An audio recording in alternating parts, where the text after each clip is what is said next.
Welcome to Greven, Predator Captain. As far as our opening hand goes, yes, we're going to keep on this one. I like it. We've got some pretty good options in the hand. We've got at least two lands. We do have some ramp and Fellmore Stone, have some spot removal. Hopefully, our opponent's running a ton of artifacts over there and go for a nice little overloaded Vandal Blast. And we're playing against Baby Kadena, a little morph creature. Doesn't even know any morph words yet. So, actually, we'll go and make Kadena. There we go. We'll make her bigger. There we go. Okay.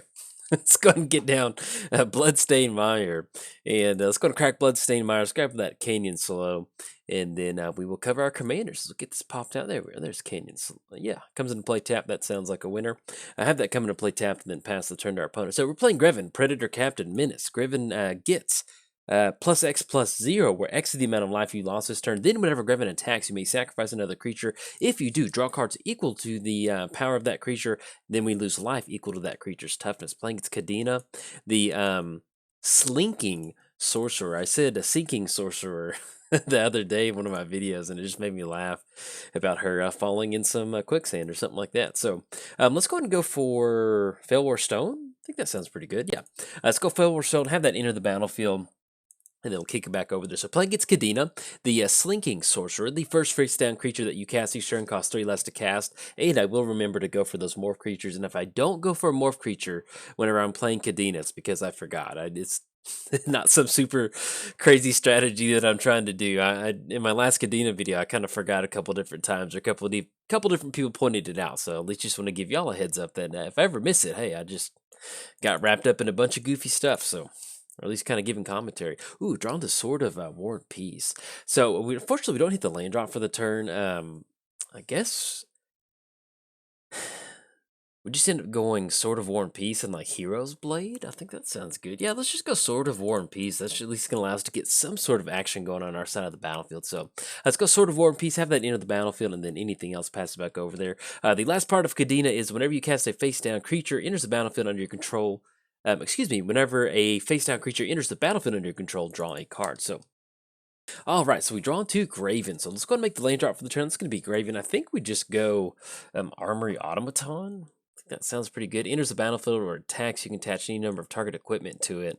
And that's going to be a Sword of War and Peace. So that'll at least allow us to gain a little bit of life. And I think that, yeah, that sounds pretty good. We could go for Bedevil on Manifest if we wanted to. But I think at this point, so they've no artifacts, I don't mind getting the Armory Automaton going. So let's go and go for Armory Automaton. There we go. Have that enter the battlefield. We're going to be able to attach Sword of War and Peace onto that. Yes, we definitely do. And the cool thing about Armory Automaton, you do want to keep in mind is that with Armory Automaton, you can target your opponent's equipment, and they can also unequip it and put it onto one of their creatures. For some reason, I just forgot about that, but that's something that you can, in one of my videos, but you can definitely keep that in mind. We did cover both commanders. Give a quick shout out to our sponsors, MTGOTraders. If you want to build your very own Greven, card draw, Voltron deck, head on over there. We've got all these swords of blank and blank that you may need, even the fancy versions too, which are pretty cool looking.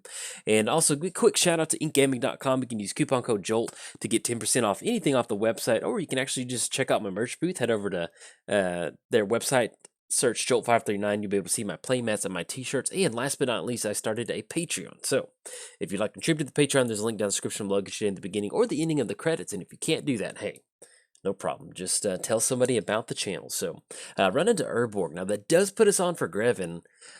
But I think at this point we just want to go Bedevil because we really want to try to get rid of the that free creature spell and that card draw. That's really going to add up very quickly. So let's go for Bedevil on Kadena. Let's go and push in with Armory Automaton. That's going to be 4 coming across. So it's going to put them down to, unless they want to block with the morph token. Let's go swinging for 4. And we're going to click OK. We're just going to leave that sort of blank. And actually, we could have put Hero's Blade on there now that I think about it. That would have been a little bit better option. I always forget that you get the attack step too, which is pretty cool. So we're going to swing in for 4. We're going to deal that damage up top, put them down to 21. We go up to 32. And then anything else. Yeah, let's still go and go for that Hero's Blade. A little bit of a misplay on my part, but at least next turn we can get Greven down and put that Hero's Blades on there. We are looking at going for Greven. If we can somehow give it haste, if we maybe get, well, actually, Hop the Bandit Lord is going to come into play tap, but At least it does set us up to where we can sacrifice Armory Automaton, and that allows us to kind of cash in some card draw. Now, as far as the actual build of the deck, there's nothing too kind of crazy with Greven. It's a pretty standard build. I decided to go pretty heavy Voltron. This is 1 versus 1 commander, but I would say this would probably hold its own in a multiplayer setting too, simply just from the card draw of being able to sacrifice a creature. The fact that Greven has Menace, and then you can get all these sort of blank and blanks on there, it really does help you end up with this very sizable threat. Worst case scenario, you're just kind of picking somebody off at the table and then slowly kind of spreading that threat around to the different opponents. But other than that, it's pretty cool. We do have kind of running like a fling package in here, which is really fun. We have Essence Harvest and also fling. There's a lot of times where we can pay a lot of life and swing in for a pretty good chunk of damage. And, just kind of close it out with a little bit of a fling action. And that's pretty good. So we did draw into Faithless Looting. We could go Faithless Looting and maybe hope that we hit the land drop. But I just really want to get Greven down on the battlefield. So let's go for Greven. We're going to have it enter the battlefield. What that will allow us to do is we can equip Hero's Blade onto Greven, but I think at this point we actually want to hold on to it to put it onto Armory Automaton, because that's going to allow us to get a little bit of extra life gain and make it just a little bit easier for us to sacrifice this creature and go for a little bit of better card draw. So actually, no, not going to use that ability. Let's go and push in with Armory Automaton. Swinging in for 4. And yes, we definitely want to equip that Hero's Blade on there. Click OK. Okay, it's going to be 7-6, and I love imagining Armory Automaton swinging across. So I'm going to knock them down. They're going to get that extra 3. It's going to put them down to 9, and we go back up to 35, and then anything else? No, we're going to go and pass the turn over to our opponent. So actually, next turn, we've got Fling. So we can actually swing in with Armory Automaton, deal some damage, and if they're not suspecting a Fling, we can go for that Fling, and then hopefully kind of win the game. That would be nice. Faithless Looting will allow us to dig a little bit deeper, but yeah, I kind of like going for the sacrifice ability, because that does make us lose 6 life, but we gain some life from Sword of War and Peace. And if we end up sacrificing Armory Automaton, that's going to be 7 cards that we draw into, and that'll definitely give us a lot of options to clear this board out. Hopefully we can find a board wipe. If something happens to where we can't close it out next turn, that'll be pretty good, because we simply just have the Fling. Now with Kadena, this is a lot of fun. If you haven't seen my Kadena video, be sure to go check it out. I think I released it on Tuesday, so if you go back through the catalog, you can look at that. And ooh, they're going to go for Survivalists. They're going to destroy our sort of blank and blank, or sort of War and Peace. So I think now if they end up leaving their morph creatures up, that does kind of complicate it. But if we get to the point where we just sacrifice Armory Automaton, and that's going to make it +X+0, then we can just fling that damage up top to our opponent. I think that sounds pretty good, because really no matter what sort of fling or what sort of morph option they have, I think we'll be able to get it with that Greven and fling ability. So, well, excuse me, unless they go for a manifest option, and that will definitely kind of put that down. So, and then Bloodfell Caves is down. So we've got Snuff Out. I think now would be a good time to go for Faithless Looting. So let's go and go for Faithless Looting, see if we can hit the land drop for the turn. A Braid and Dreadbore. So we've got a ton of removal, but nothing that we can really work with this. Since we're not seeing any sort of artifacts, let's go and get rid of Vandal Blast, and I think we'll just go and get rid of a Braid. I think we'll be okay with that. So discard those 2 cards. Let's go and go for Dreadbore on Kadena. And what we're going to do is we're still going to go swing in with Armory Automaton. Let's see if this is going to get any sort of blocks from our opponent. What we can do is we can still go and swing in, and well, actually, let's see what they're tapping out for. Okay, so they're going to have the Shapeshifter, Vesuvian Shapeshifter, become a copy of Kadena. So there's not going to be any creature for us to Dreadbore. Let's still go ahead and push in with Armory Automaton and Manifest. Maybe we get in with Armory Automaton and we can go for the Fling closeout. So let's go and push in. That's going to be a 5-4 and a 2. There's no other equipment, so we're simply just going to click OK. And actually, while we've got this up, so let's go ahead and go for a Snuff Out on the Survivalist, because that'll really make it to where they don't want to block with Kadena. I would assume they could maybe block with Kadena on the Manifest token, but that leaves us open to swinging for 5. So okay, so they're going to block on the Manifest token. We're going to get him for 5, and they're going to be able to go, let's go for the Fling. So we're going to target our opponent, and then pay red, Actually, we'll tap down black. Let's do it this way. So let's go black, and then we're going to go Greven to add double red, and then we're going to fling. So we're going to target our opponent. We're going to sacrifice the creature. There we go. So that's going to be 5 damage up top, and then that should put there we go. Puts them down to -1. So you can see where, even if we don't have Greven down, we didn't really get a lot of good sacrificing going with Greven, but we're able to still close it out with Fling and Armory Automaton and really attack our opponent's life total. So a little bit of a quick showing, but it always feels good to get a fling win. So if you enjoyed the video, like and subscribe. Thanks. Bye. Welcome to Greven, Predator Captain. As far as our opening hand goes, we've got like 5 lands and a Signet. Yeah, let's go to Mulligan. I'm not super wild about this, but we can definitely be a little bit aggressive. And we've got a Mountain, Field of Ruin, Thran Dynamo, Blood Celebrant. Yeah, we'll keep on this one. We got to put something on the bottom, so we'll probably end up putting Doom Whisper. Yeah, for some reason, yeah, we'll click OK. Let's go and lead off with, at least we get a colored source down. Let's go for Mountain. And then anything else, pass turn over to our opponent. Yeah, had played a game earlier where I just kind of got a little bit of mana screwed, and then we have 5 lands, or we have a bunch of all of our land destruction in one hand. So anyway, hopefully this kind of smooths out just a little bit. But yes, welcome to some Greven. Hope you're excited to get some Voltron, a little bit of card draw, maybe sacrificing some creatures, losing some life, all of the above. Oh, this is like a perfect commander. If it somehow just had aristocrats tacked onto it, I think that would probably be about it. So I'm just going to go Field of Ruin, and then anything else, pass turn to our opponent. So we're playing Greven, Predator Captain Menace. Whenever Greven gets +X+0, where X is the amount of life that you lost this turn. Then whenever Greven attacks, you may sacrifice another creature. If you do, draw cards equal to that creature's power, and you lose the life equal to that creature's toughness. Playing against K&T, at the beginning of your end step, draw a card. Each player may put a land card from their hand onto the battlefield. Then each opponent who didn't draws a card. So opponent's off to a very, very nice artifact start. So hopefully we get ourselves into a black source. That'd be pretty nice, or at least we hit a 4th land for Thran Dynamo, and then we can get old Greven down and start going to town and have some fun. So let's see what we draw into. Unspeakable Symbol. Okay, let's go and go Wasteland. Let's go for Sword of Light and Shadow. It's going to be 1, 2, 3, and then kick it back over to our opponent. So we did cover both commanders. Give a quick shout out to our sponsors, MTGOTraders. You know, build your very own Voltron deck where you get to draw a bunch of cards and sacrifice creatures and impress your friends. Hey, head on over there. They got you covered. Greven's going to be waiting for you right by the door. He's there. He's actually the MTGOTraders greeter. So when you walk up to their online digital store, you'll see him right there welcoming you. And who doesn't love a cute face like that? And also, shout out to inkgaming.com. If you want to check out my merch booth, head on over there. You can type in Jolt539 in the search bar to see my merch booth. Got some t-shirts and some play mats. And also, if you just want to get anything on the website, use coupon code JOLT to get 10% off your order. And last but not least, I started a Patreon. So if you'd like to contribute to the Patreon, there's a link down in the description below. Get your name at the beginning or the ending of the credits. And if you can't do that, hey, no problem. Just tell somebody about the channel. So, and as far as K&T trigger, yeah, we don't have a land, so we'll just cash in a card draw. We run into Fellwar Stone. Oh, there we go. Finally hit a black source. So it's going to be Death Storehouse. Yeah, and I think we just go Thran Dynamo into Fellwar Stone. Sounds pretty fair. Kind of like that. So let's go Thran Dynamo, because that'll really open us up. We are a little bit bottlenecked on colored sources at only having 2 of them, but hopefully we can get a few of these creatures down and start to sacrifice them. So let's go Fellwar Stone. It's going to be 1, 2, 3. And then with Mana Confluence, I think that still allows us, yeah, we can add any color that we want. So that'll actually work out really well. So let's go and go for 1 black mana. Let's go for Blood Celebrant. And then anything else, we're going to go and pass the turn over our opponent. So did you cover both commanders? Got a shout out to our sponsors. It is officially free time.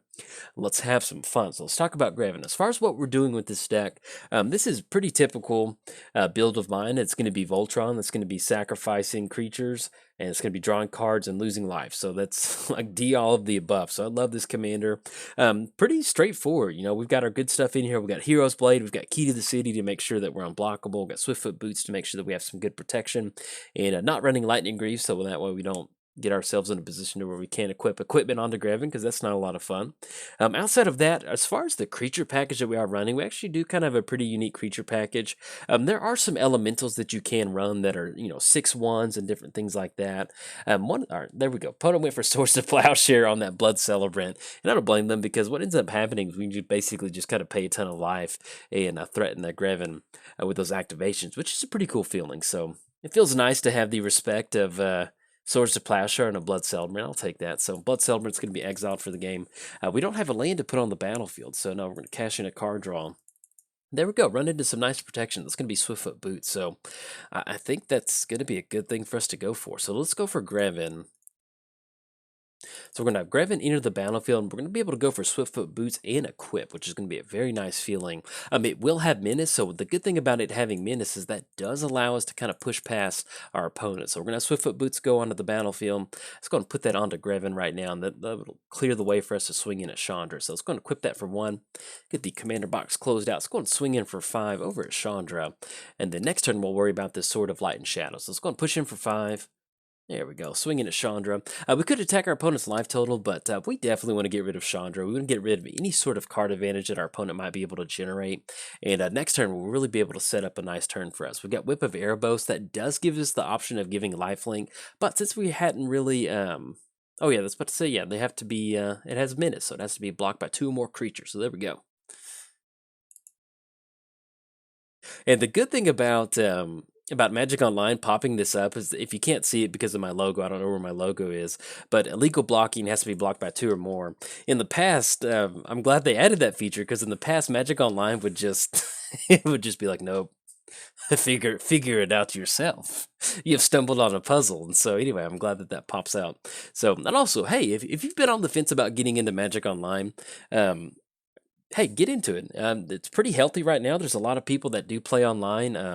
I've gotten back to where I can record early in the mornings. You know, there's mornings where I'm recording at 6 o'clock in the morning, Central Time. So, you know, there's people playing at 6 o'clock in the morning. When I get off work, there's a lot of people playing. Long story short, you know, there was a while where I was talking about where Magic Online might fade away or something. But, hey, it's really healthy right now. And it's the best that it's been in a very, very long time. So if you've been on the fence about Magic Online, hey, hop in there. Hopefully we can jam some games. But let's go jump back into Greven. It just kind of popped in my head the other day. You know, I log on to Magic Online and there's like 21 versus 1 Commander games being played. And I'm like, yes, it feels good. It feels like the local gaming store is not going to close down, which is a very bad feeling for a long time. So our opponent is not going to get a creature down. If they don't, then I think we just might have to end up going for Unspeakable Symbol. If we're playing against a 4-color deck that's a lot of answers, we're just going to have... Yeah, let's go and do that. So we have no land to put on the battlefield. This could be Hall of the Bandit Lord, because we can pay a pretty good chunk of life with this Unspeakable Symbol. Oh, and then we run into Soul's Fire, too. All right, so let's go for Unspeakable Symbol. That's going to be double black. Black from Felwar Stone. And that still keeps us open on Soul's Fire, which I do like. Yeah, let's do that. So we're going to get down Unspeakable Symbol. Let's see if they have counter magic. If they've got counter magic, they've got it. If not, we're just going to go for a few extra counters. So let's go and pay 3 life, put a counter on Greven. And what I'll probably end up doing is just speeding this up. Okay, that's going to be exactly 21, so let's go ahead. Yeah, we'll still go ahead and make the land drop for the turn. Let's go ahead and push in for 21. Greven may be a little pushed in 1 versus 1, but thankfully with that menace, it's going to allow us to steal a game like this. You can see how quick our opponent got off to a start with Greven, or not with Greven, but K and T, and we're able to get some just exactly enough commander damage, these 4+1 counters. Now, we're going to swing in, so if our opponent does have some sort of send target attacking creatures back, maybe we're playing around Aetherized, Cyclonic Rift, we still have Soul's Fire and an open red mana Enthran Dynamo to close the game out. So let's go and push in for 21. Let's see if this is going to be good. We're not going to sacrifice another creature because there are no other creatures on the battlefield, and we'll go and push in. Now, you may be wondering why we're running Craven Giant, like there's better options out there. One of the things that I did want to do in this deck is I didn't really want to run a lot of those elementals.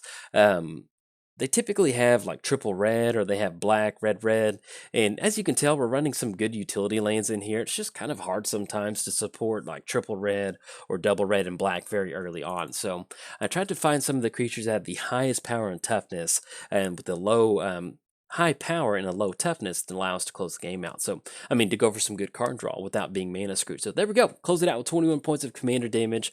Like I mentioned, 1 versus 1, it's a little bit cutthroat. If we have an opportunity to go for a win, we need to go for a win, because the longer that K and T sticks around, gets some card draw, 5-color good stuff, they're going to have a lot of options to close the game out. So we want to play this deck pretty aggressively and make sure that we win the game, and there we go for it. So even if our opponent had Cyclonic Rift, that's going to be 1, 2, 3, 4, 5, 6, 7. They had enough 7 mana for Cyclonic Rift. We still have Soul's Fire. So even running stuff like Soul's Fire, we can deal damage to somebody. And see, this is what I'm talking about. playing this in a multiplayer setting, let's say that you swing in at somebody for 21 points of commander damage, and then you go for a Soul's Fire to somebody else. Oh, that is a good feeling. But if you enjoyed the video, like and subscribe. Thanks. Bye.